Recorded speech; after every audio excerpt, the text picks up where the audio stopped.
Welcome, everyone. My name is Muhi Khwaja. I'm a trainer with Fundraising Academy. It's a pleasure to be here with all of you.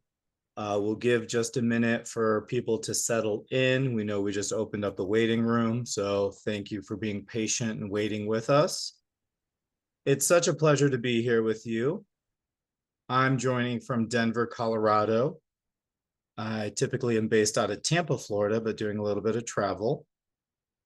Josh, thank you so much for joining us. Let everybody know where you're joining in from. Absolutely. I'm up here in Northeast Florida, up in the St. John's area between St. Augustine and Jacksonville. Excellent, excellent. We have yet to meet formally either in Tampa or in your area, but we were, always good to be with you. Absolutely. We were just together at AFB Icon not too long ago in Seattle. Absolutely, yep. And we met many icons ago in New Orleans in 2017. So it's been a pleasure to stay connected with you and to have you join Absolutely. us at Fundraising Academy. Absolutely. Gosh, it's been that long. Wow. All right. We got Carrie's joining us from Baltimore. Jenny's here from Watsonville, California. We got Jonathan Excellent. is from Kuka College in the Finger Lakes, New York. That's just nice at this time of year. Jen's joining us from New Jersey. Love to see it. Also, if you want to share what role you are with your organization, I think that's always helpful for me as a presenter to get an idea of who's joining us on this call today. So feel free to drop that in chat before we get started here in just a few minutes. Yeah, some basics we love to know. How long you've been in the industry with your organization, what your role is. Feel free to make some intros in the chat, and that'll give us a good idea. Why don't we go ahead and kick things off? So if we want to share the presentation and get things Absolutely. going. As I mentioned, my name is Muhi Khwaja. I'm a trainer for the last 3.5 years. Crazy to say it's been that long. But really glad to be part of the Fundraising Academy team. Fundraising Academy provides these types of trainings and many more in our online learning portal, which you'll get to learn all about. And a lot of our resources are available there. So do check out fundraising-academy.org. Less about me, but I was born and raised in Michigan, lived in San Francisco Bay Area for 10 years, and just started traveling the world. And luckily, this role is remote. So we've been blessed to balance a lot of that fun stuff with the work, which I also find fun and rewarding. And we are so blessed and just honored today to be with Josh Hirsch. He is the education and training specialist at Fundraise Up.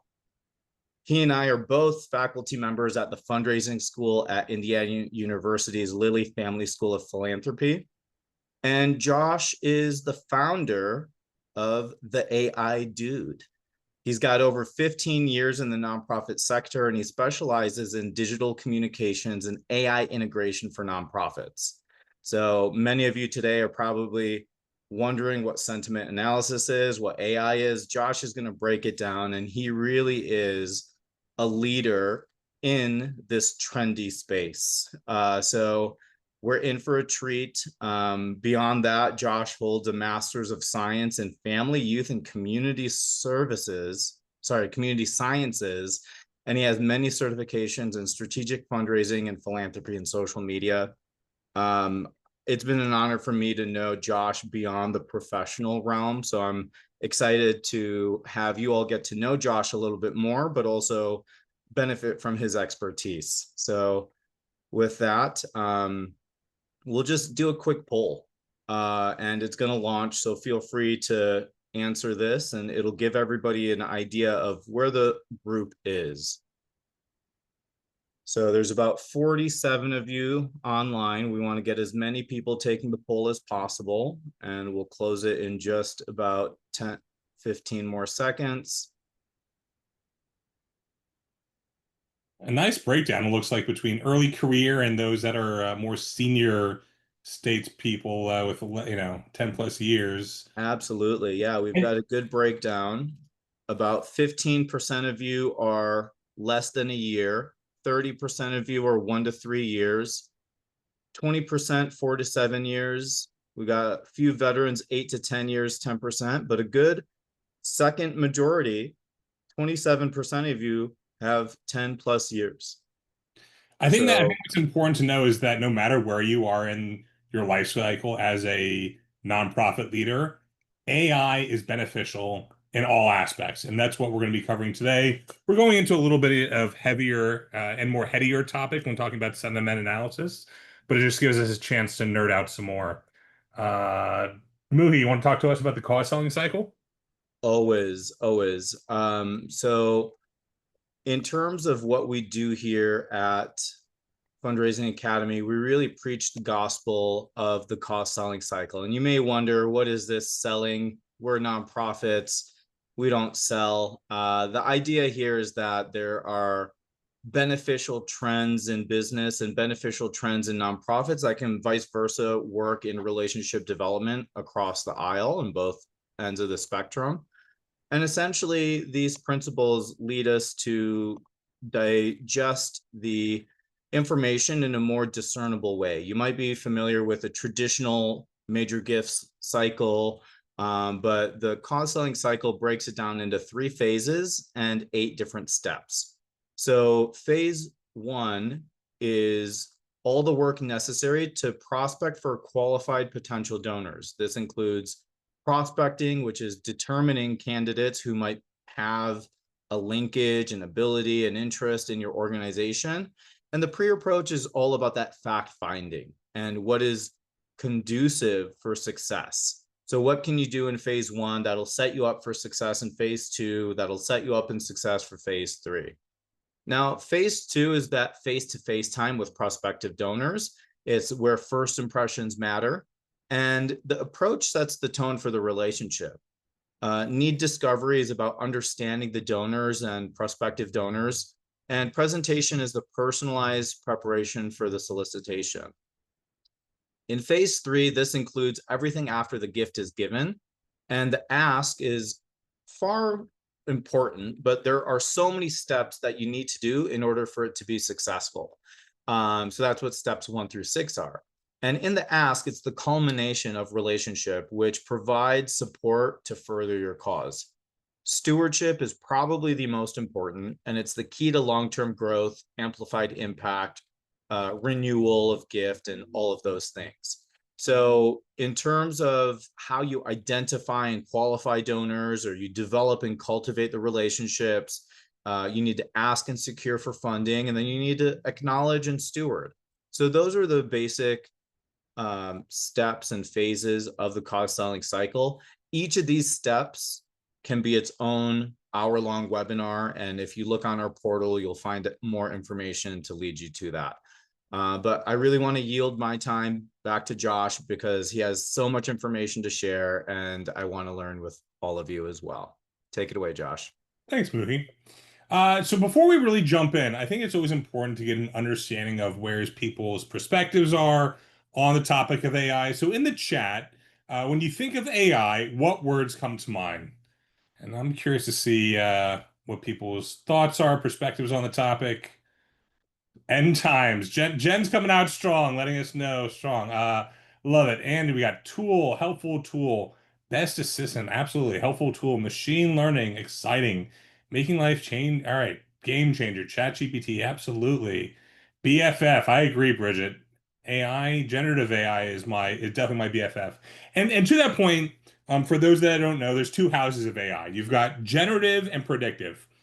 And today we're going to be speaking specifically about generative. When you think about predictive, I like to compare it to the weather person. You know, they're using data points as well as historical trends to make inferences about what may happen. Think about it when you're going to schedule a post on Facebook and it's giving you recommended times of when best to post based upon engagement from your constituents. That's predictive analysis under the core. The old term algorithm really can be replaced with the term AI now, as we think about it. And then also we have to think about a passive sense of AI to active. A lot of the tools that we're using these days have AI built into it without us even realizing it. When we're talking to Siri and Alexa, that's natural language processing, and we'll be touching on that some more with sentiment analysis. So we're using AI whether we're really realizing it or not. Let's see, best coworker, invasion of privacy. Ooh, my assistant. So overall, I would say some really good positive responses. My goal by the end of today is for you to see how AI is an enhancement. It's not replacing you. Who is going to replace you is that other nonprofit leader who's leaning into the use of AI, who understands the potential of creating that greater connection, utilizing data to make informed decisions, to make their donors feel heard and connect on that level. And that's really our goal. So let's jump on into today. And whenever we're talking about AI, we must have a discussion about ethics. It goes hand in hand. We know that we want to be as responsible and accountable to our donors and our constituents. So we'll be looking at some things to consider around the topic of ethics, especially around the need for an AI usage policy. And one of the largest soapboxes I'm going to stand on today is your need as an organization to have an AI usage policy.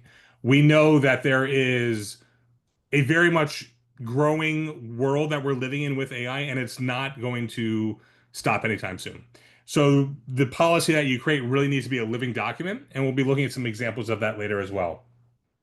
We'll be touching on prompt engineering, and this really is the key of how we talk to the computer. And I say talk because that's what it is. I'm not doing any secret language, I'm not doing any coding, but having a natural conversation with a tool, clearly explaining what my desired outputs I want.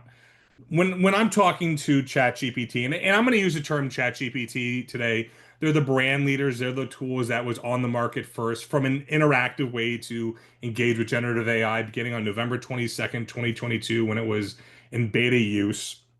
But if you understand at its core how to talk to the computer from training the model and prompt engineering, these can be applicable no matter what tool you're using. There may be some nuances between Gemini or Perplexity or Claude or ChatGPT or one of them Copilot or one of the many other tools that are available out there. But at its core, if you understand how to talk to the computer, you can be successful anywhere. Lastly, we're going to be diving into probably one of my cool, like, I think it's the coolest and really nerdiest aspects of getting at the core of how someone is speaking to us. What is the intent behind their meaning and their messaging? What is the sentiment they're feeling? How are they emotionally connecting with us? And how we can then lean into that to both acknowledge as well as course correct potentially, lie bunts and side bunts last year, but not this year, and some year, but not this year, donors churning. So let's jump right into it and let's start about ethics. So, as I said before, we have to have an AI usage policy within our organization. Most likely, you have a data usage policy. Most likely, you have a gift acceptance policy. You probably have a social media usage policy. And I think one of the most important, if not the most important policy that you can have is an AI usage policy because it's not just for your IT department, it's not just for fundraising, it's not just for marketing, but it really impacts all areas of your organization as itself. To that point, I think that it's important to develop a task force as you work on developing what your AI usage policy looks like. As I said, this should be a living document that you're constantly revisiting, coming back to, and seeing how it needs to be updated over time. Things to think about. Are we going to be utilizing generative AI art images within our messaging? And we'll be looking later from a visual sentiment analysis perspective what that really means. Sometimes we might not be able to take a picture of that emotion, that feeling that we're trying to create and convey amongst our constituents. And, do we go to a stock image site or do we use AI images to create that image we are looking for? At the same time, too, how do we communicate to our donors and our constituents that we are using AI? I believe that we need to be transparent to the point where we should have our AI usage policy available on our website. Now, I don't think we need to go to the lengths of putting an asterisk on an appeal letter and saying a version of this email was created using generative AI. Just like you're not going to put an asterisk on there saying that we worked with a campaign consultant to help develop these communications touches. And we did a draft in-house and it went to our consultant and then it came back in and we revised it further. So I think that our donors are becoming much more educated. They realize that we now have these tools of generative AI and predictive AI to create greater connections with our donors, but also leveraging their philanthropic investment for greater social impact. So if we know that utilizing data points, utilizing analysis, we can get a greater connection with them, I think we need to lean into that as well. To that point, we are never going to put personal identifiable information of our donors and constituents directly into a tool like ChatGPT. I'm going to anonymize that data, but still rely upon both quantitative and qualitative data to better understand my donors. So, I would remove Josh Hirsch, but would put in donor record ID 374 and know externally in a spreadsheet, donor record ID 374 equals Josh Hirsch. I'm not going to put in mailing address to protect the anonymity, but I'd use zip code, postal codes for geolocation trends. And like I said, quantitative data is great because it tells me the what, but it's that qualitative data that shows me that why, that psychographic intent, interest, motivation of my donors. And when we can listen to our donors and hear them, then we're able to connect with them and lean into that messaging as such. And that's really where sentiment analysis comes into play.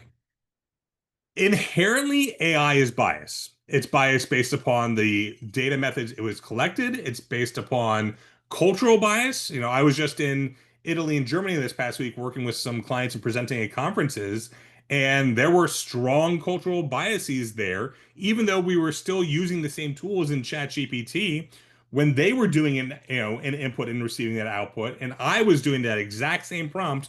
The way that we were both processing that was different based upon our own cultural biases. So there's things that we need to build into within our tools, build in those feedback loop opportunities to mitigate for that bias.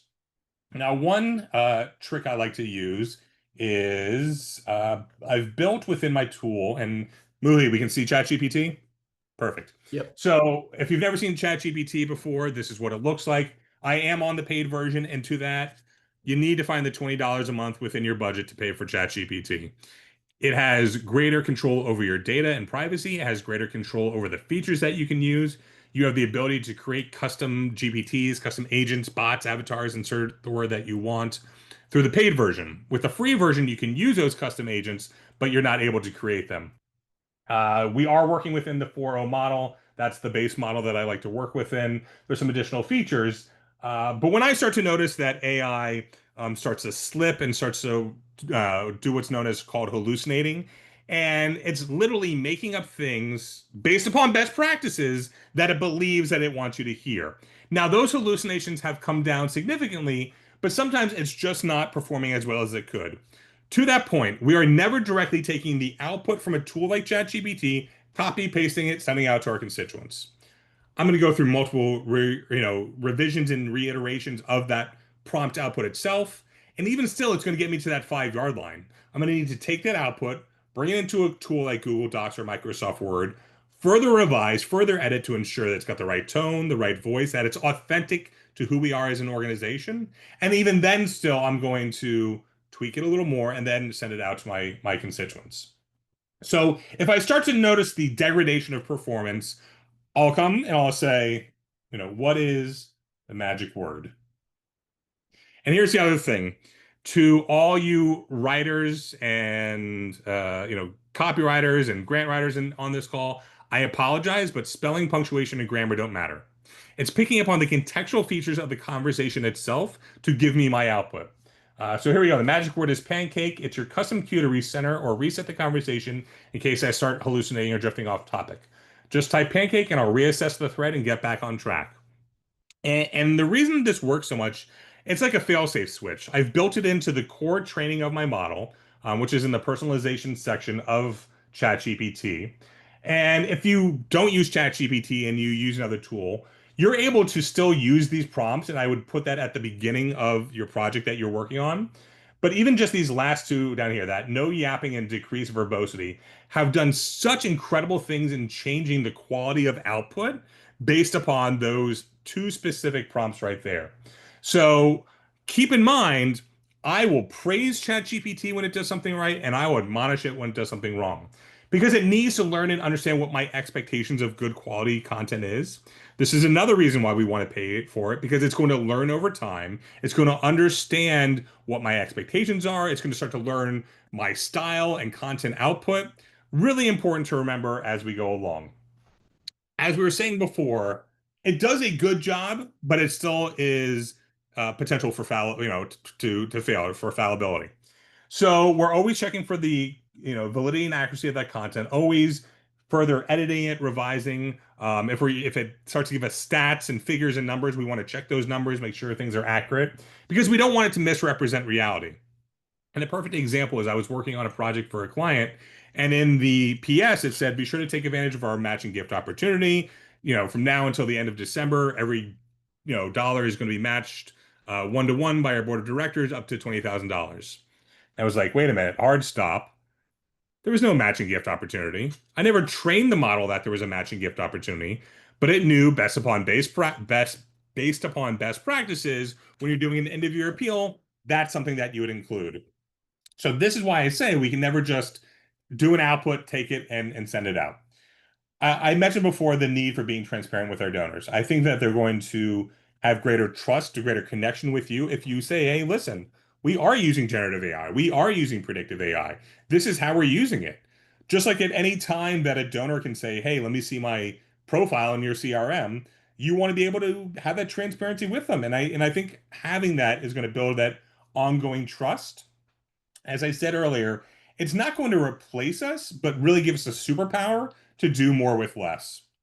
And that's something, a mantra that I always like to take across is that it's an incredible tool, but it's just that. It's a tool that's going to get us along the way. So here's an AI usage policy, and I'm going to drop the link to this in chat as well. So you all have that. And it's a great starting point to develop that AI usage policy. And let's get that in here for everyone. All right, perfect. Really great resource. And what I'll do is I'll literally take that as a starting point to build out the AI usage policy for the organization. Let me just share my screen right here and show you what that looks like so y'all can see it. Perfect. Give me one more second. Here we go. So with this AI usage policy, you can either download it as a Word doc, or what I'll do is I'll literally just copy this, bring this into ChatGPT, and use ChatGPT to help build out my AI usage policy. So just as much as I'm learning from it, it's going to learn from me as we go along. So having that ongoing conversation is going to be really key. Knowing that this is very much a first draft, knowing that it should be a living document, but having that as a template to start building out your AI usage policy is important. As I said, this isn't something that should live within your IT department. It really needs to be all-encompassing and looking at different ways within your organization that are benefiting from using AI. Because everyone's going to use this differently. And I think it's important too to have a shared document that you can not only put like ideas as a brainstorming document, but also use it to create a prompt library. And in there, you can have, all right, here's what the prompt was, and here was the output. Because there might be someone else in your organization who's working on a similar project, and being able to share those outputs along with the prompt that you use is going to help everyone learn and grow together. To that point, I think it's really important to keep your personal versus professional use of ChatGPT completely separate, especially if you have a shared company account. And I think that's something to explore is having a single account for the all entire organization, because then you're able to have it learn, grow as an organization as itself. You have the ability to build projects within ChatGPT. So in theory, the different departments could have different project folders to keep things streamlined that way. But it is going to, get better over time, like I said, by having that feature built into it. All right. So let's get into what is sentiment analysis. And this is like the super nerdy stuff. And just remind me, Muhi, what time do we go to until today? Yeah, you have another hour, I believe, on the dot, essentially, hour 5 minutes. Okay. And this photo is really what I think of AI, like Tron and like Night Industries 2000 for those who get that reference, and Yep. RoboCop. And so yeah, let us know where we're going here. Absolutely, and that is a great reference to Kit and our friend Michael Knight. For those Yes. that know what we're talking about, we're definitely dating ourselves on that one, Muhi. So, sentiment analysis is getting to the core to really understand what someone is saying, and these data points can be brought in multiple ways. If we are not surveying our constituents, we are missing out on a huge opportunity to get that why data, right? That qualitative data on why someone is connected to us. Think about ways that you can build into your acknowledgement process. You have someone make a gift through your donation portal. They're automatically going to get a receipt, which is not the acknowledgement, which is not the thank you, but it's the, hey, you've made a gift. Here's your receipt for tax purposes. Then within your automated acknowledgement follow-up, do you have a way in there to have like a simple 3-question survey, whether you're using like a Google form or you're using SurveyMonkey or something, to better understand, I made a gift to support your organization at whatever level. Ask me why. Why did you support my cause? Being able to lean in and understand that why is going to create such a greater lifetime value between the experience that donor has with you and your organization. Think about this webinar today. There's 60 some odd of you on here live. With we know a couple other hundred will be watching it in the recordings.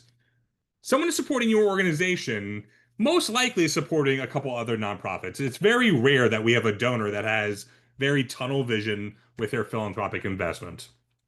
As a result, when I am sending out an appeal letter to my donor, and they're also getting 2 or 3 similar appeal letters right around that end of November, beginning of December for end of year giving, how am I going to stand out to them? And think about how are you utilizing both your what and your why data, your quantitative and your qualitative data to connect with them. You acknowledge that, yes, thank you for being a monthly recurring donor at $10 a month. As a result of your gift over these last several years, we've been able to do X impact. Think about upgrading your gift, at this time. Okay, a little connection, but how can we get deeper? Thinking about the why someone is, listening to them, and when we can speak to them on that level, it's going to create, as I said, that greater lifetime connection to them. If we're able to personalize that content more than just like name, variable address, and like giving amount, we're going to increase our conversion rate by an additional 40% by having that personalization level. But also at the same time, too, they're going to feel connected to your cause. And that's what we want. We want to be able to build that ongoing relationship from a stewardship and retention perspective. We know that it costs 5 times as much to acquire a new donor than it is to retain a donor. So what am I going to do to build off that relationship as sense? So surveying your donors, using email communications, using social media post comments. There's great Chrome extensions that you can use to scrub those comments and feed those into sentiment analysis tools. And we're going to demo a couple out here later today.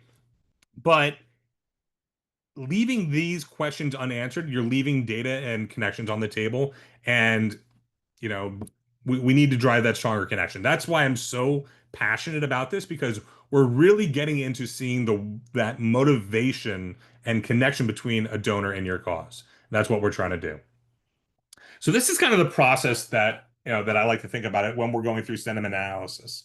So we take all of our data that we're feeding to the top, and whether that's through surveys, whether that's through transcripts from meetings, there's some great AI note takers that you can use that allow you to focus on your meeting with your donors, your constituents, and at the same time grab that transcript and utilize that data at a later time.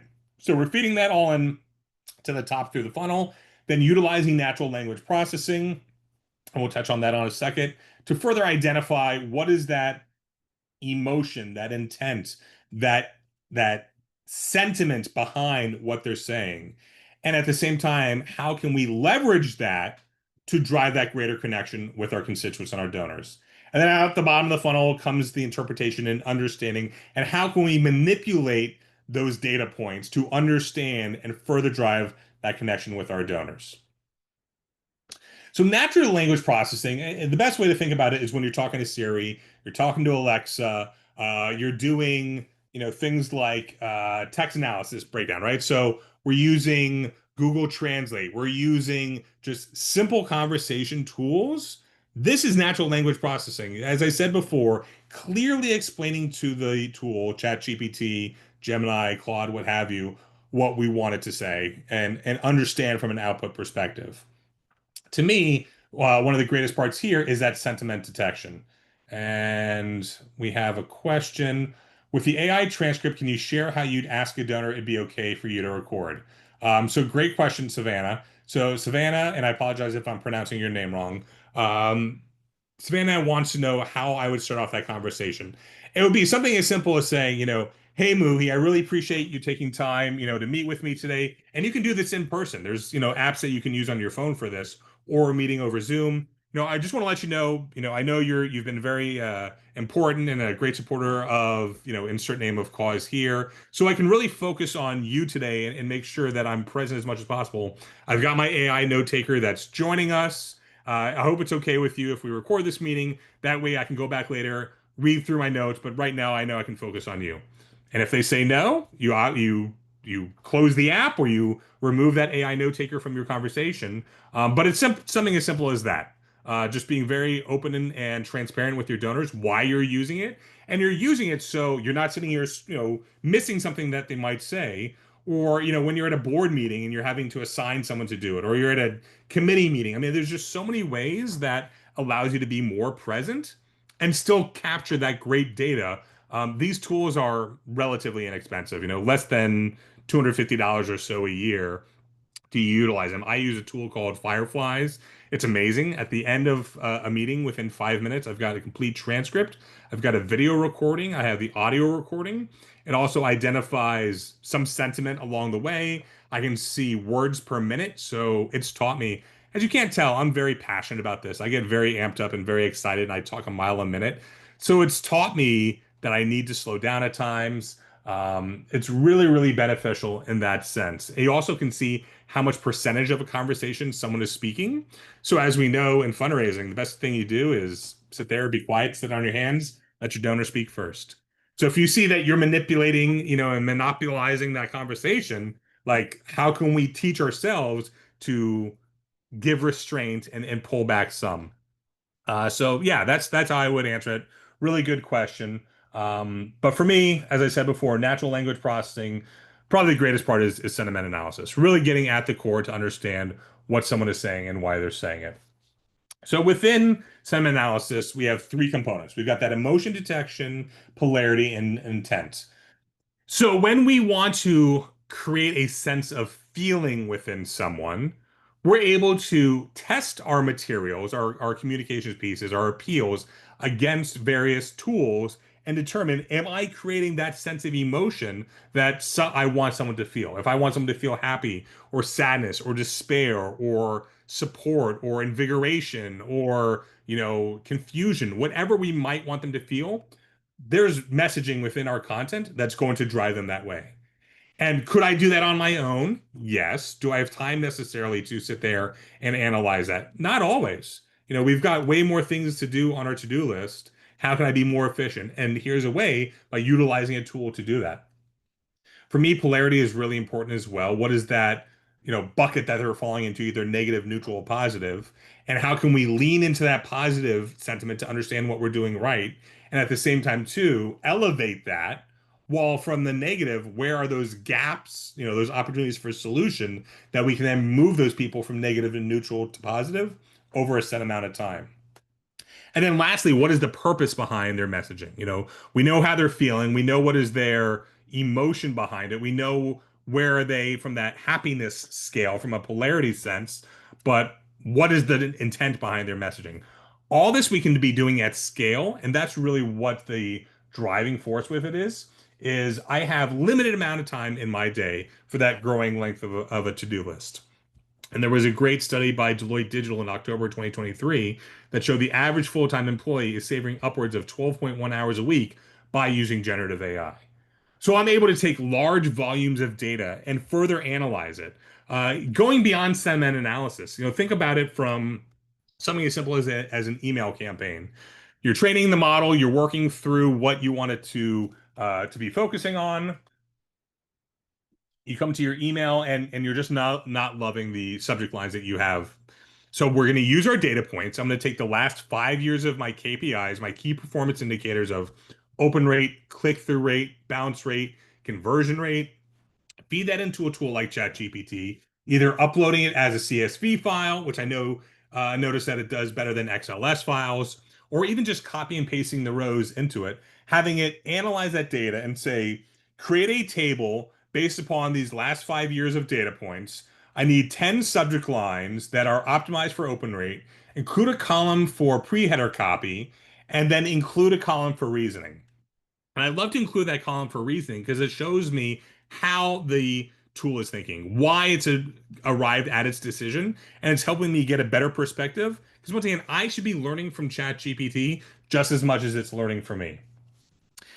So we've got it from an accuracy standpoint. We're able to do more. We're able to sit there from a scalability perspective, looking at large, vast sums of data, but also trying to bucket that data, understanding what are those insights and trends behind specific responses, and seeing how it's arrived at that, and utilizing those insights and trends to further analyze and get to the movement of donors that I want from negative, neutral to positive over a set amount of time.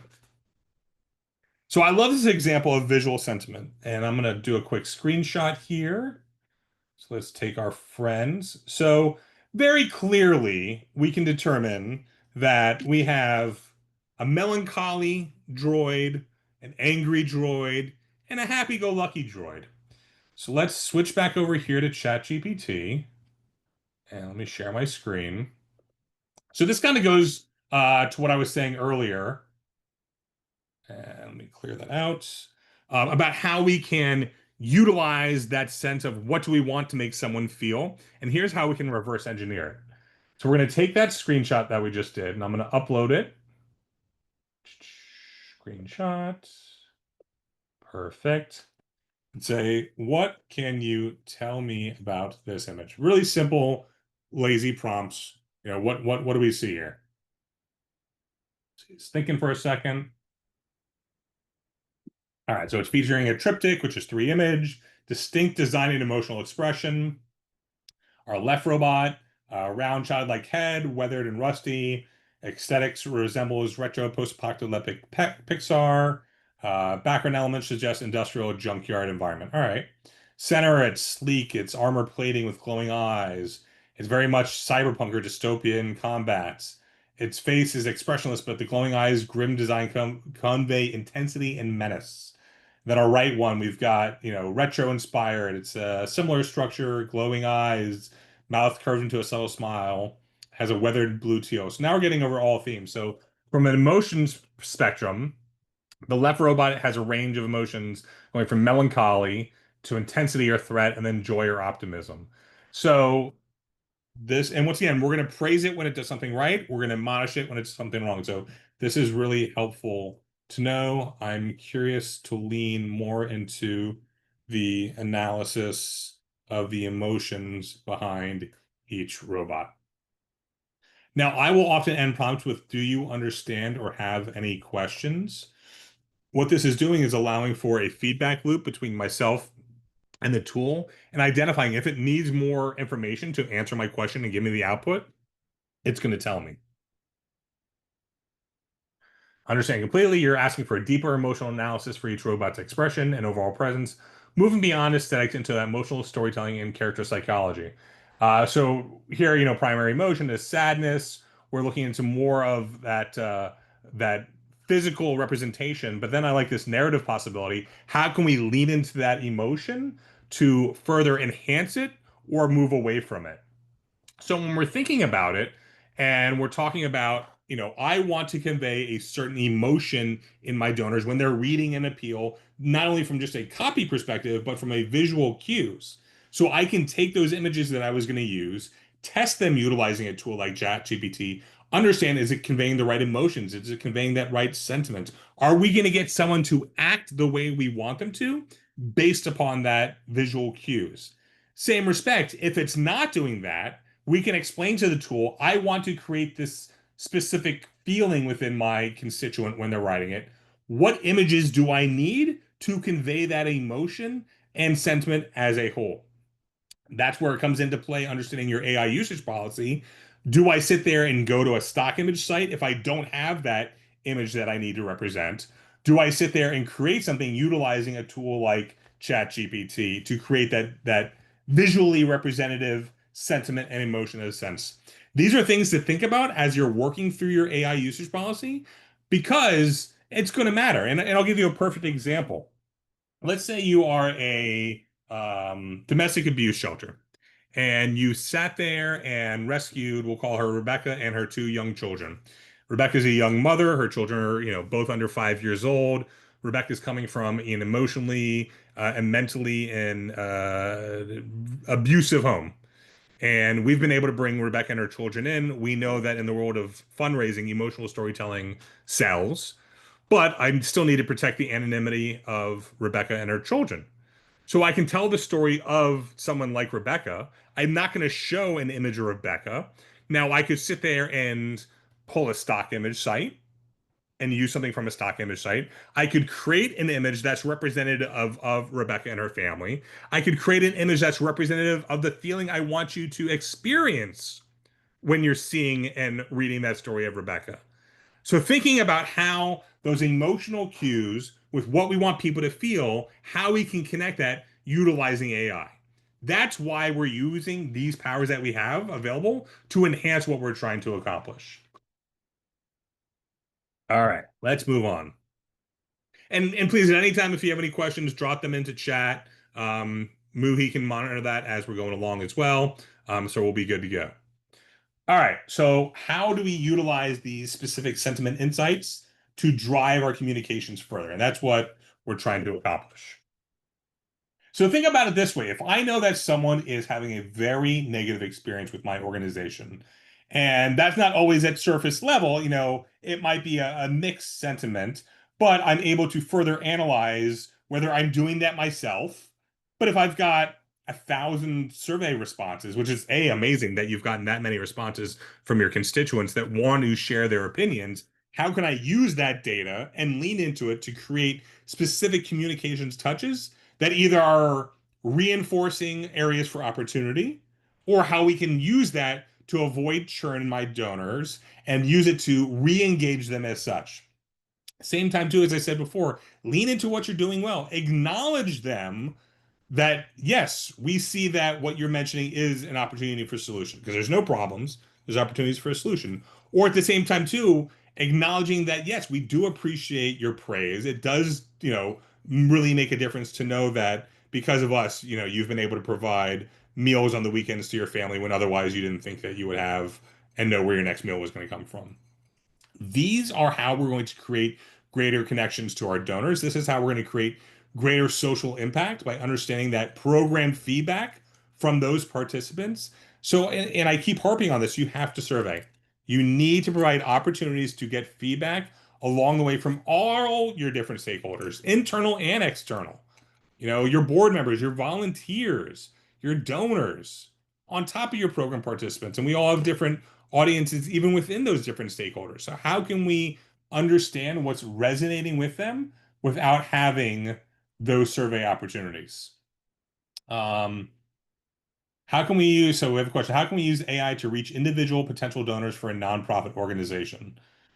So that's a lot of what we're talking about specifically herein. We're talking about how we can sit here and create fund development plans and communication strategies for those donors at that individual level for your organization.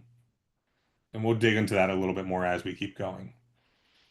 So we touched on this a little bit earlier before from some analysis perspective, but from AI as a whole, we mentioned the efficiency. We know that we need to be doing more with less, but at the same time too, I have all these great data points. I'm not just going to throw spaghetti at the wall and see what sticks, but I'm going to use my data points to help inform my decision making, to inform how am I going to structure this campaign.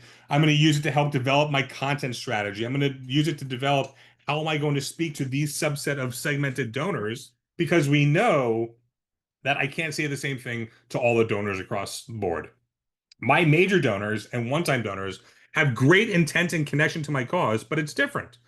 They're giving at financially different engaging levels, and their psychographic intent, motivation, and interest to my cause is going to be different. So understanding that is going to make a difference for when I want to speak to them at that individual level. As I said before, I want them to feel like they're the only ones in the room when they're reading that letter to them, that I'm listening to more than just the what data, but that why data. And that's where this all comes back together for us to create those campaigns as such. This is a little good graphic that I like to use when we're breaking down how we're utilizing AI across the board from our communications perspective. So I can't say it enough. We have to use the data to understand and create authentic experiences for our donors. Whether I'm using AI to personalize that message, or I'm going to use it to create greater conversions, or I'm going to use it to further analyze that data. There's so many different ways that I can create those experiences for my donors so they feel that connection to my cause. They feel like they're being heard. That's what's going to make a difference at the end of the day.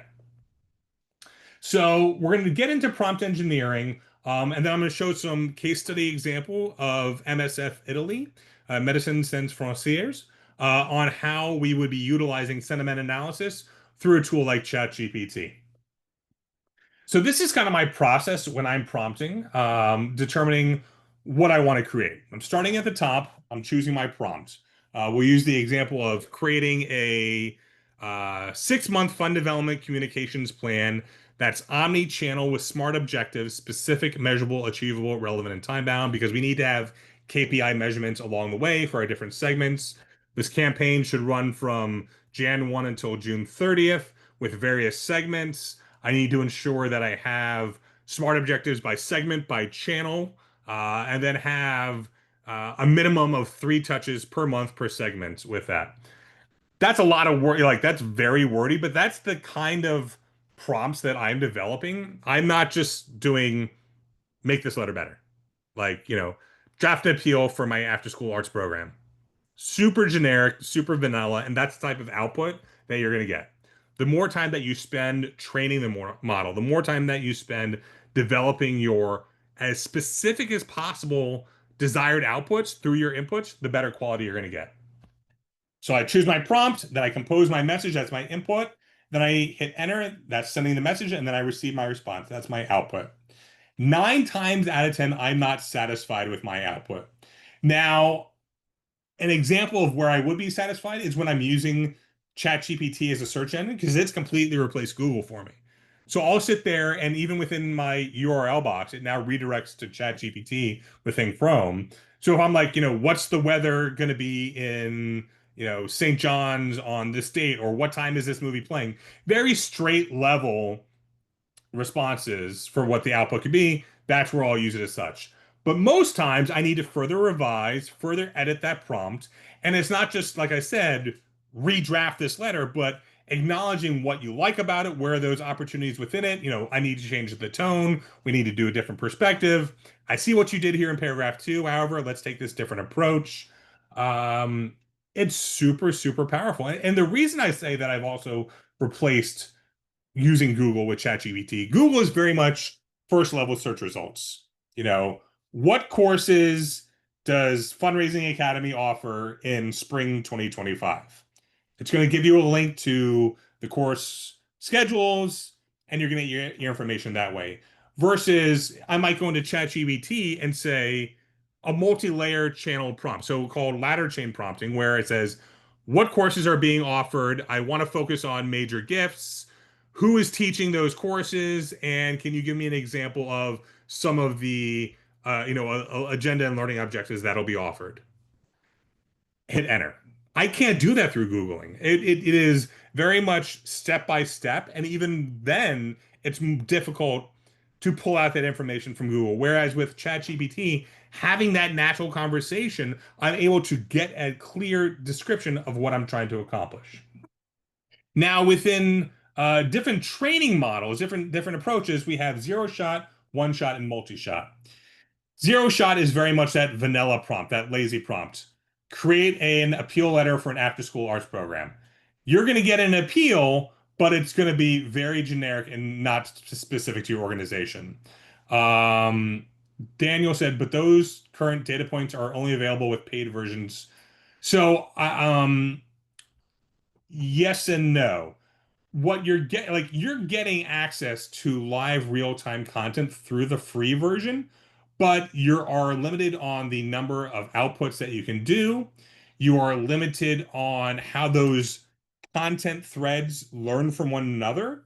Uh, at the end of the day, if you're not paying for your tools, you are the product. You're not using the product. And we want to ensure that you have as great control over the output as possible and that it's learning from you as you go along the way.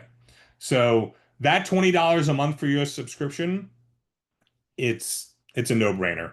Like you need to find ways within your organizational budget to make that happen. So good question.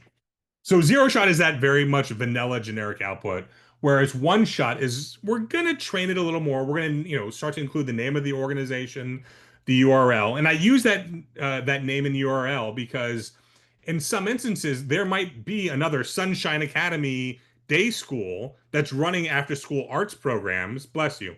That is that is doing great things, but it's located in different cities. By including that URL, it can go into the LLM, that large language model database of all those trillions of data points that the little spiders have brought back in, cross-reference the name of your organization, at the same time too, pull down data from the website as well.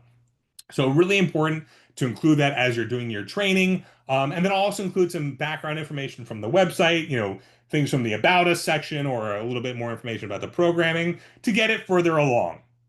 What we're really trying to aim for is that multi-shot level of learning.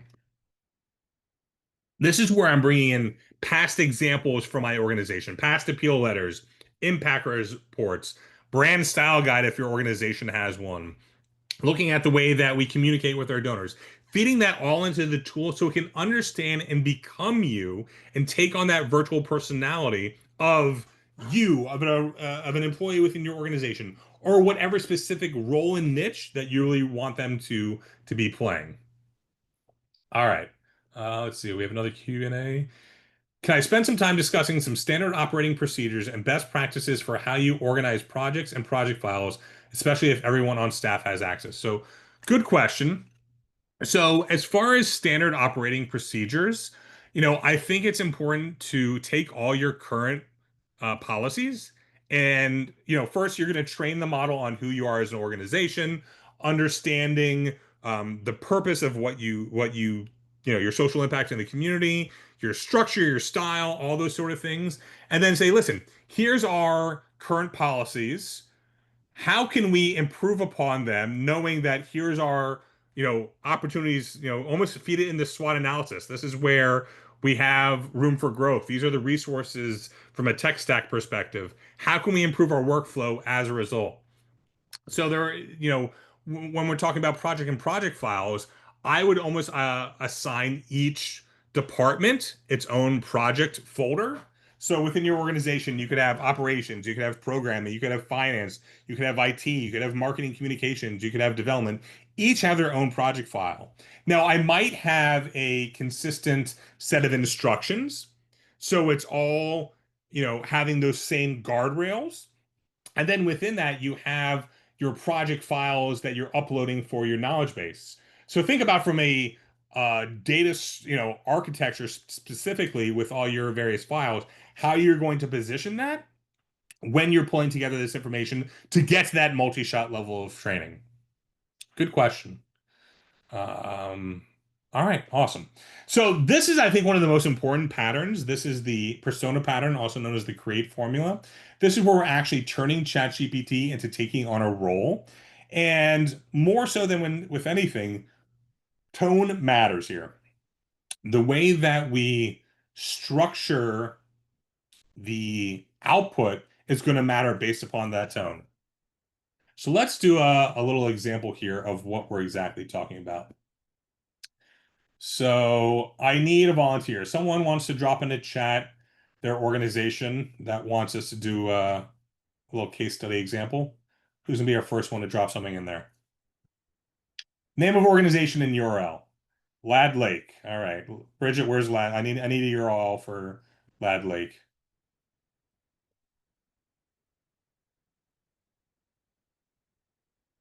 There you go. All right, awesome. ladlake.org. Perfect. Yep. So let's just pull up Lad Lake here real quick. Ladlake.org. I'm really excited to see what comes up. Yeah. Yeah. All right, so trauma-informed evidence-based practices. Let's just get a little bit more background on who they are. Believe that all children have support they need to succeed in school and life. serves as emergency room of the child welfare. Okay, perfect. So I have a better idea of who you are and what you do. So act like the major gift officer for Lad Lake. And I'm Wow. going to include the URL. I'll just show off that about. You are a 30-year veteran of the non-profit sector, having raised hundreds of millions of dollars. You are a subject matter expert in fund development, nonprofit leadership, and let's see, what's it? We'll say childhood abuse. I think that's appropriate in this sense. And childhood abuse. You are well respected by your peers, having published multiple journal articles and presenting at conferences annually. So this is my template. This is what I follow each time. It's always act like the role, name of the organization, the URL. I've chosen 30 years as my time frame. It shows that you're a stalwart in the field, that you're very successful what you do, having raised hundreds of millions of dollars. If there wasn't a fundraising focused role, I'd change the KPI there, that key performance indicator, to still show success. We want to bring you further down that funnel of subject matter expertise. So I always like to use, once again, if it's a fundraising role, fund development, nonprofit leadership, and then a third one that's more relevant to the niche vertical that the cause was within. And then we want to position you as a thought leader. So you're well respected by your peers, having published multiple journal articles and presenting at conferences annually. All right, so let's just grab some basic information from the site here. And I want to say below is some background information on the organization. Let's drop this in here. And me being the fundraising nerd I am, I'm just always curious to see what people's donation pages look like. Sorry, that's for another time. Always be researching, people. Here it's completely tangent to today's topic. If you're not actively out there focusing on how to increase conversions and create greater impact for your organizations, work on that. Sorry, step back down from that sandbox.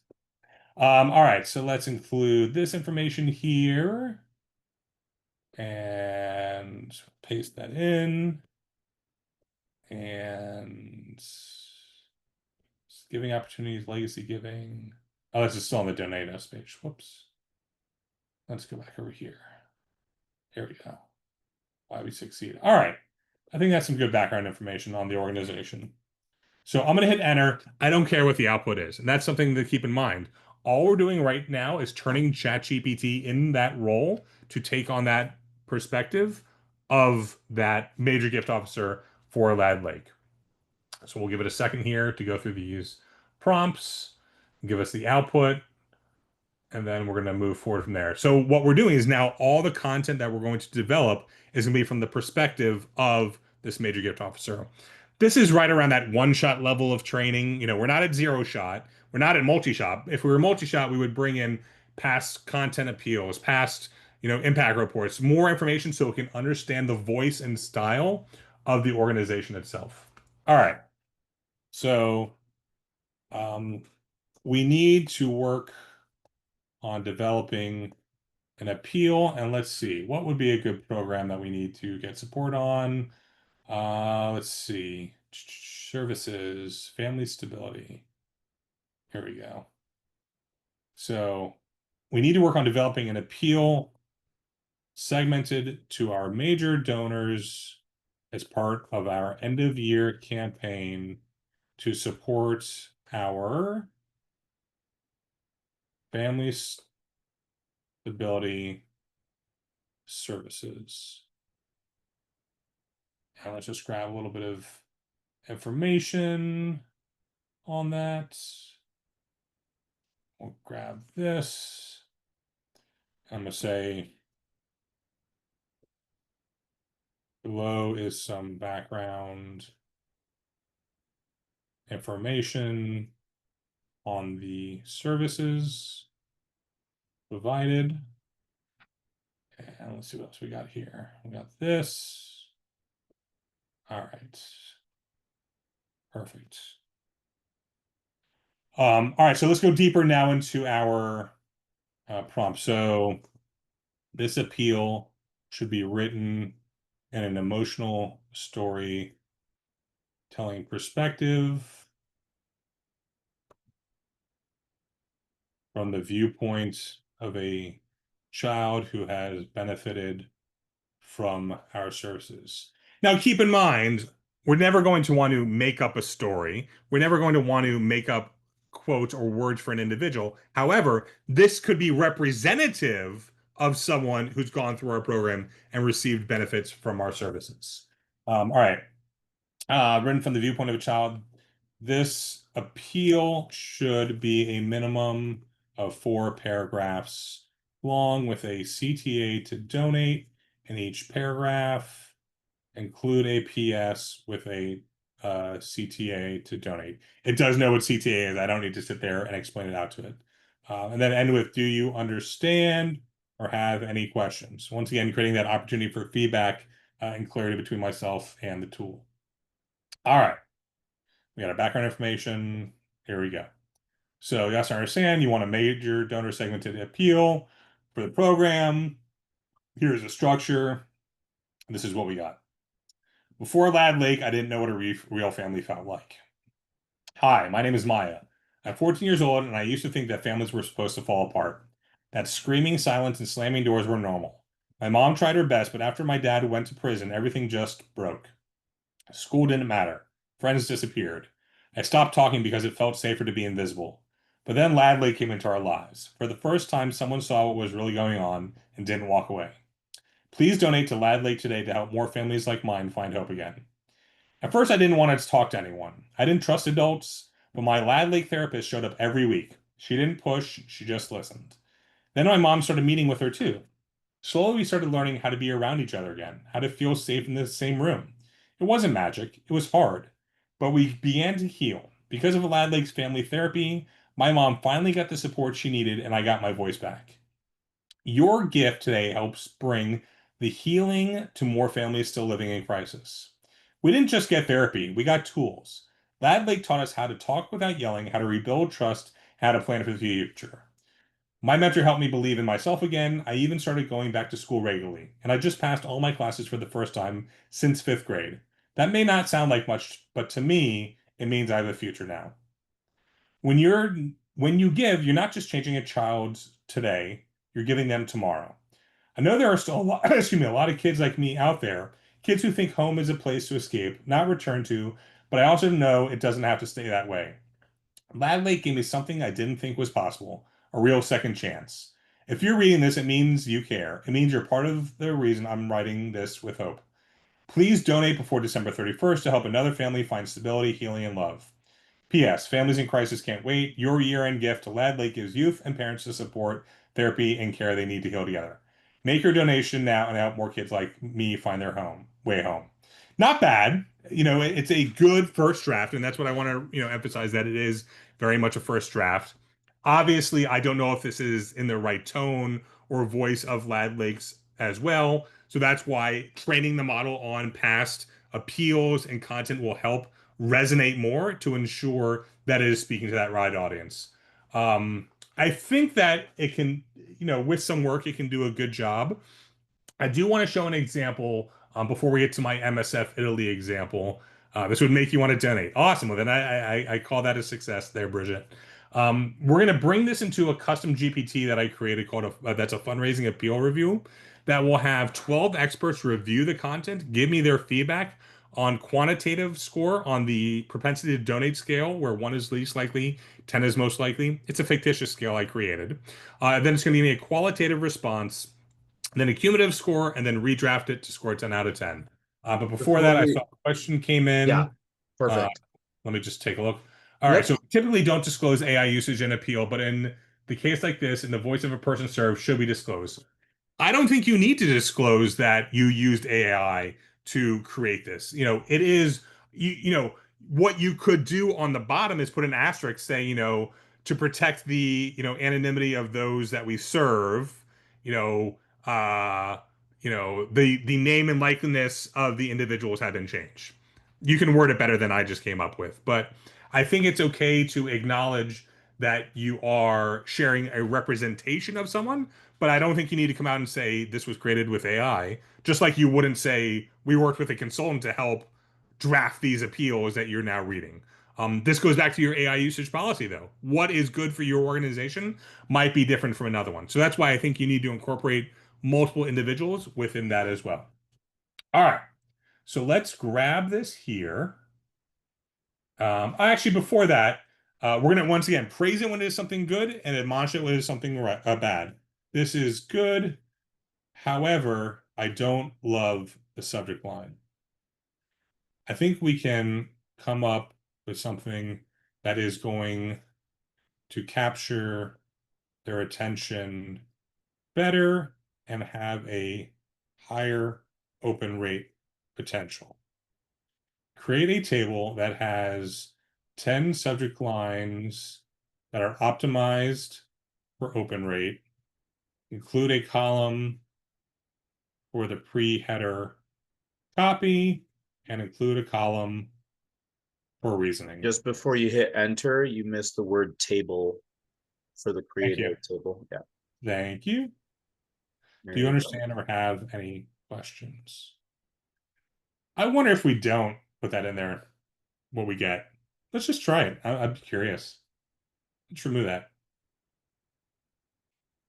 Because I was mentioning columns, so let's see if Yeah, that. I think it might be smart enough. I Well, think it is. So you see that it's analyzing in the background. You can see that it's actually using the Python code to sit here wow. and create what we want it to. So it's going to create that table for us. But good catch. And that's the other thing. Like, know that you can't break anything when you're working with this. Whether you're just starting out or you've been doing this for a while, like, don't be afraid. It's okay to feel overwhelmed, but know that you're not going to break anything. All right, let's see if we can find a better subject line. What saved my family? You won't believe it started with a knock on the door. Ooh, that already is like painting a vivid picture. Uses curiosity, gap, and emotional intrigue to drive opens. I like that. She was 14, silent and ready to give up. Direct, emotional, focuses on the compelling transformation. This is what healing looks like. It could be anything. Family in crisis, a second chance. I think we can go better. I stopped talking, it felt safer. Use first person quote to spark curiosity and emotional appeal. I like that one. The day everything changed for Maya. Before Lad Lake, there was no hope. Because healing shouldn't depend on luck. One door changed everything for my family. Hmm. I like this first one. I like the, uses curiosity gap and emotional intrigue to drive opens. What saved my life? You won't believe it started with a knock on the door. I want to learn more about it. Um, okay. Perfect. Perfect. Thank you for that movie. All right, so let's go with subject line one. Redraft the appeal using that subject line to guide the messaging. Do you understand or have any questions?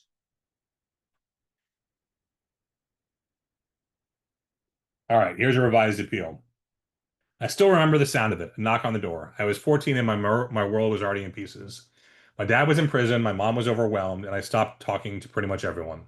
That knock, it was the beginning of something I didn't believe in anymore. Hope. It was a lad lake counselor sent to my mom, help my mom and me figure out how to live without falling apart. Please donate today to help families like mine start their healing. Sometimes it begins with just a knock. At first, I didn't want to be a part of it. I thought therapy was for other people, people who weren't broken like us, but the Lad Lake team didn't treat us like a case file. They saw us as people we're saving. Every week they came back, no judgment, just patience, kindness, and the belief that we could be more than our trauma. My mom and I started talking again, not yelling, not ignoring, talking. Your gift makes this kind of care possible for more families on the edge. Please give now. We learned things no one had ever taught us: how to build trust, how to handle pain without hurting again, how to handle pain without hurting each other. I got a mentor who actually listened, and my mom started to believe she could parent again. If you believe every family deserves a second chance, donate to Lad Lake, yada, yada, yada. One knock, one counselor, one donor. That's all it takes to change the course of a child's life. Make your gift today and bring healing to another family waiting for the knock. I like it. I don't think it does a good job enough of segmenting towards that major donor. I think that's something that could be further worked upon. So I just want to show really quickly how I would bring this into my custom appeal GPT. Let's see, here's my fundraising appeal review. So we're going to paste in my appeal. So um, have each panel member review the email appeal below. Have each panel member score the appeal on the propensity to donate scale using integers up to 2 decimal places, where 1 is least likely and 10 is most likely to donate. Have each panel member share a 2 to 3 sentence qualitative response on the appeal. Um, give a cumulative score of all panel members combined. Redraft the appeal to score a 10 out of 10. Do you understand or have any questions? So like I said before, that's ladder chain prompting. We're giving it multiple steps along the way with what we want it to accomplish. And something for you to chew on, Josh. We got a few questions. Daniel asks, how did you create this model? And Heather asks, how do you create a virtual focus group in AI? Example, the fundraising appeal review. Sure. So this is something that utilizing the paid feature of ChatGPT, you can create custom GPTs. That's what these are here at the top are some of my different custom GPTs that I've created. What I first do, and that's a conversation for another time altogether, but I'll identify what's the purpose that I want to create with that niche virtual agent. I think it's much better to have them accomplish 1 or 2 tasks that versus being an overall expert for your organization that's great on programming, operations, fundraising, communications. I'd rather see you build 4 or 5 different ones. For this one specifically, identified the various areas of interest within the fundraising world. So we identified 12 different panel members: emotional storytelling, clarity and actual advice, which, like I said, lacking on that segmentation and what we wanted them to do. That's why we scored a 7.8. Direct donor focused writing, engage in insightful writing, donor engagement and authenticity, heartfelt and persuasive communication. I think we did do well there. That's why we scored a 9.7. Innovative and strategic messaging, donor centric communication, effective and ethical fundraising, research driven and donor focused strategies, storytelling, and then clear and practical communication strategies. So overall, we scored an 8.56. Not horrible, but a good score overall. So So identified to what? go ahead. Go ahead. So I identified who the panel members I wanted to. Then I trained the model, the custom GPT on the back end, who each one was, the characteristics, those psychographic persona profile of them. And then I went through the process of training, reiterating, revising, making sure it gave me the right output that I wanted along the way. So we could spin up a custom GPT in 2 minutes, but to do it effectively, it takes time to train and test along the way. All right, so give me my cumulative score. I got my scores per expertise. I got my qualitative feedback, good storytelling, but not donor-centered enough. More explicit framing around what the donor's money accomplishes. Absolutely, share that impact. So here's our redrafted appeal: 1 knock, 1 gift, 1 family saved. Will you give now? Here's giving a specific menu. All right, so thank you for the revised draft. Now have each panel member score this version. All right, we're going to show this example. I'm going to show quickly a sentiment analysis example, and then we're going to try to leave a few minutes at the end for questions. So 10, 10, 10, 10. Looks like it's doing good. Wow. 10, Really did it well. 10, 10. We got our perfect 120. I'm impressed. Don't always do it. It doesn't always come through with it. And obviously I'd want to read through this more. Would probably make some revisions to ensure that it is true and authentic to our voice and our tone. And even still, I'm going to then bring it into Microsoft Word, Google Docs, further revise, further edit along the way. All right. So now we're going to look at going back to sentiment analysis. So we talked about what sentiment analysis is. We talked about prompt engineering and how we can talk to the computer, how we can start to develop a campaign and communications that are segmented, which once again, I think that has a long way to go, specifically to being segmented to a right audience, but it's a starting point. And that's the thing to remember. Generative AI is a great way to get different perspectives. It's great for brainstorming, but you as a human have to continue to work with the tool. It's not going to do it for you. Oh, I'm so glad your AI heart, nerdy heart is dying. I call that mission success then. Um, but this is what we're trying to accomplish. So this is Morpheus. This is another custom GPT avatar bot agent. Insert the word that you want to call it here. We can service three purposes: analyzing survey, email, or social media data. It can also create those surveys for you. So I use Morpheus to create this survey for MSF Italy. This is all fictitious data, but I wanted to create something that was structured as such. This is the example that I used last week when I was in Italy. So our 50 responses here in this survey. I recommend not putting all, hundreds, 500, 1,000 responses in at once. Would take a long time to analyze and really slow down the process. So I always like to do, chunks of information. Um, well, let's grab the first 20 or so rows. So we're going to come into Morpheus, analyze the survey data for sentiment. I just click the button because once again, this is how I trained it. I'm just going to paste in my data here, and now it's going to start to do its magic. So within my training, I explained very clear output what I wanted. I wanted to have a table that has the survey response number.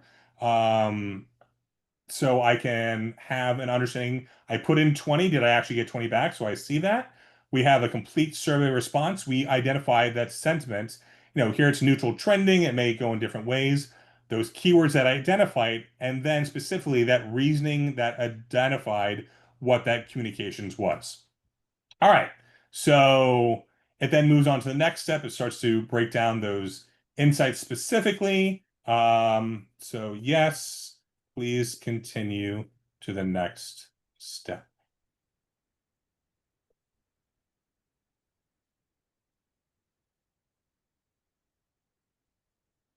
All right, we'll let this keep going.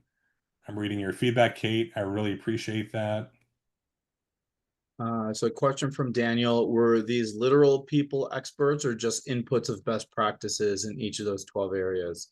So I identified people in the field that are relevant. I didn't necessarily go on and say this is this person, but in my mind, I helped it identify who are areas experts, utilizing then their subject matter and what they focus on to identify what those 12 buckets were.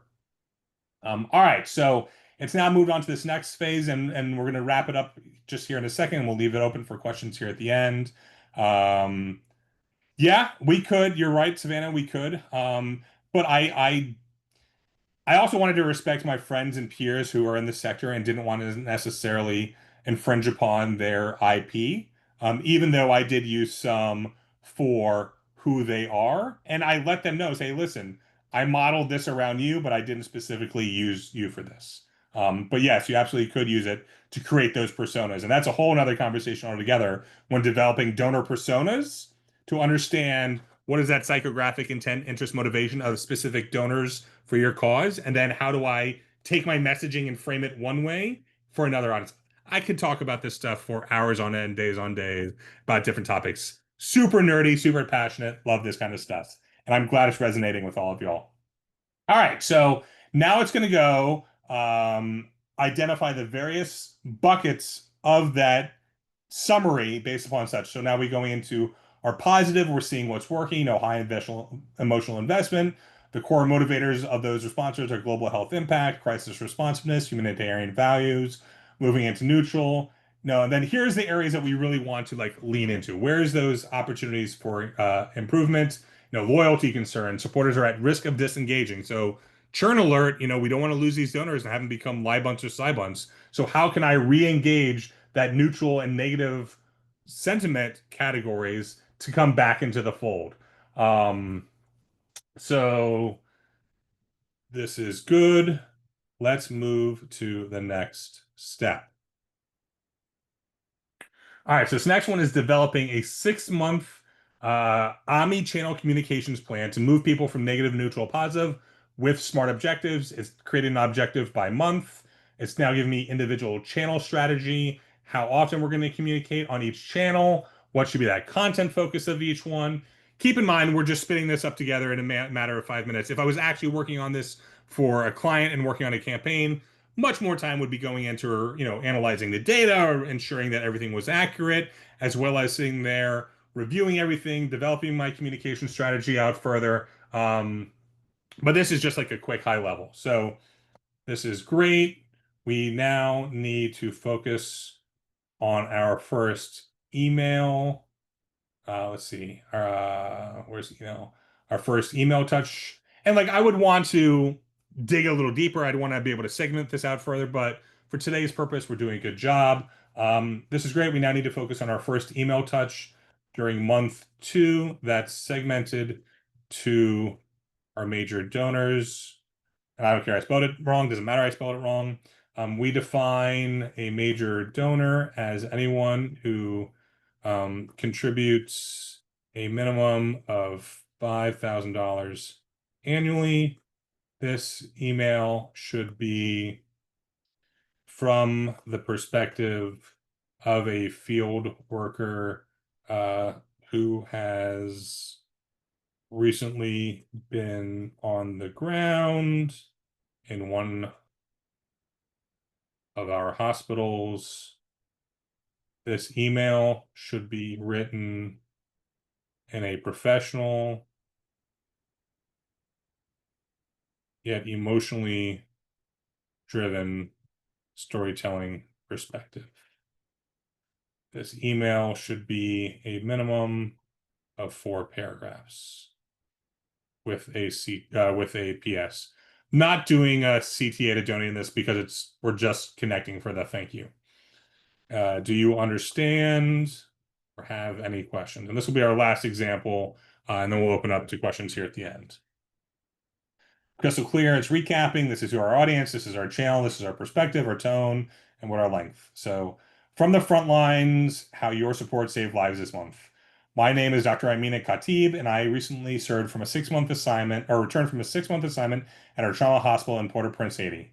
Every day I spent there was marked by urgency, resilience, and a level of human courage I will not forget. I wanted to personally share with you what your support has made possible, not in abstract terms, but in lives touched and hope restored. There was one night that stands out. We received a young girl, Marie, just 8 years old, caught in the crossfire of gang violence. She arrived unconscious with her mother beside her, silent and shaking. In that moment, every second mattered. Thanks to the equipment funded by donors like you, a mobile ultrasound, a new surgical lamp, and life-saving medications, we stabilized her, performed emergency surgery, and watched her wake up the next morning with her mother holding her hand. That reunion is etched into my memory. When I say that your contribution changes lives, I mean it, in the most literal sense. The supplies you help provide, the staff you make possible, the dignity you restore, these are not distant impacts. They are tangible, immediate, and deeply personal. Every syringe, every stitch, every smile from a mother like Marie's carries your fingerprint. I know you may not see these moments firsthand. That's why I wanted to reach out. From one human to another, thank you. Thank you for choosing to be a part of something larger than yourself. Because of you, we're not just treating patients, we're saving futures. P.S. If you'd ever like more detailed update about the programs you support or wish to hear directly from the team on the ground, we'd be honored to arrange it. You are part of our family, and we want to ensure you feel it every step of the way. Not bad. I think it's a pretty good description. Now, my goal at the end of every presentation is to make you feeling this way. If I've done that, I consider it mission accomplished. Want to open it up for the next few minutes that we have together to answer any questions that you might have. Let's see. Yeah, Josh, just some raving reviews in the chat, so be sure to read those and boost your Oh, ego. ah, Rachel asked a question, knowing how much time and energy these tools save, do you think an organization's refusal to adopt AI tools will at some point be considered its own ethical misstep in how orgs steward their time, talent, and other resources? Love that question. Would love your great thoughts, question. Josh. I absolutely, I think that those organizations that are not currently creating an active opportunity within their organizations are going to get left behind. I mean, it is not the um, future, it's the here and now. We really are past that need and want stage and are at a must-have stage of utilizing generative AI. Predictive, we're not there yet. We don't have that tool to interact with the computer like we do with generative. It's more expensive. It's very data rich. It is heavy that way, but there is great potential to use it. So, if you are as an organization are not actively utilizing it yet, I think that there's a lot of opportunities for that. Um, so this is the only pitch that I'm going to give you the entire time. Um, my role at Fundraise Up is focusing on ongoing professional development. I want to ensure that you are the best fundraiser possible, whether you're using our tools or not. Being the greatest social impact as a community, really what matters. Through that, we're launching our modern digital fundraising certificate program. This is platform agnostic, so it doesn't matter what tools you're using. It's free education, and you can earn CFRE credit. We have 3 courses. Our first one is digital fundraising technology and tools. Second one is strategy-driven digital campaigns. Last one is analytics and fundraising success. 8 lessons, assignments along the way, knowledge checks. It's really, really powerful to focus on your professional development, whether you're taking courses through the Fundraising Academy, you take opportunities like we make available here, but focusing on your ongoing professional development is really important. I will answer any questions that you might have here as we wrap up today. Let's see. Paid version of GPT Plus or Pro. You do not need the $200 version of ChatGPT. The $20 a month version is more than enough for what you need. I am a power user of ChatGPT. I use it nonstop every day. And I haven't hit any paid wall thresholds along the way. So you're more than enough with that version of it. Um, have I experienced any blowback from any campaign generated with AI? I haven't. I think being transparent with my constituents and my donors, using the AI usage policy that we have in place has allowed for the ability for us to have those guardrails in place. So I thankfully have not experienced any blowback um, because we've been transparent with our donors that way as such.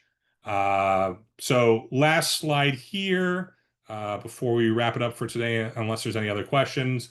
Definitely connect on LinkedIn with the Fundraising Academy so you can learn about all their other ongoing courses and opportunities. Feel free to connect with Muhi and his alphabet soup after his name and my name as well. Really active on LinkedIn. It's probably the only place that I spend my most time online.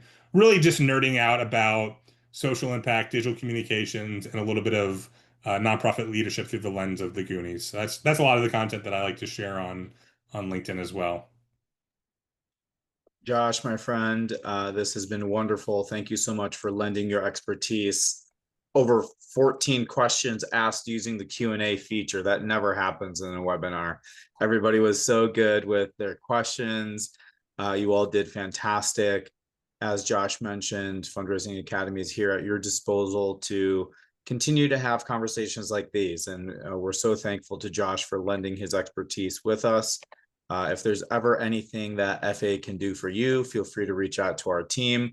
Again, register for our portal at no cost, and we can drop the link in the chat as well. We have a fundraising essentials certificate, which has comprehensive training, self-paced learning, pricing options for licenses or individuals, and it helps you pursue your CFRE as well. Our next session will be Wednesday, July 16th. Again, no cost to you. It's going to be on becoming a CFRE, tips, strategies, and proven study plan with Jack Alato, who is a CFRE guru, and the moderator will be LaShonda Williams, a trainer at Fundraising Academy. So with that being said, thank you so much for everything that you all continue to do in the sector. We need more people like you to continue what you're doing, and we're happy to be here as a resource for you. So thank you for joining the Fundraising Academy webinar today, and we'll see you next month. Thanks, y'all. Bye-bye.